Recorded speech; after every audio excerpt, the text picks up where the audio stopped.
Hi guys, and welcome back to another video. So here's my second in a series of videos answering clients' questions. And this is a good one.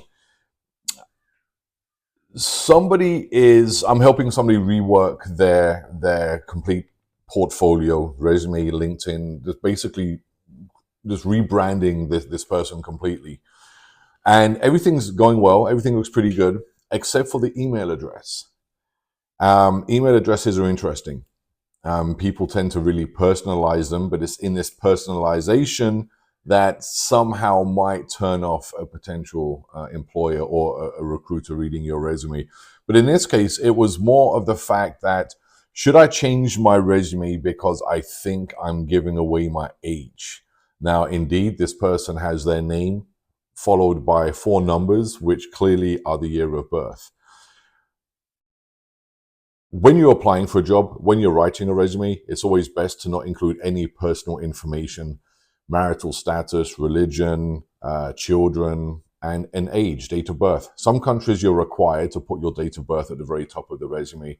Generally, in the Anglo countries, US, the UK, Canada, New Zealand, Australia, you want to avoid any sense or giving any details about who you are personally. The resume or CV should only be discussing you as a professional. So in this case, it's not that the age was the person, it wasn't like they were putting, born in, 1932 or anything. But you can never quite know what the reader will be thinking. Will they think you're too old? Will they think that you're too young and you haven't had the time to develop the experience they're looking for? There's a number of reasons why there might be some bias towards your age, whether you're a seasoned professional or somebody just entering the workforce. So in this case, I would suggest creating another email address. It's fairly easy to do with Gmail. You can create a whole series of email addresses, or use another email provider. But in this case, I am suggesting that they do create another email.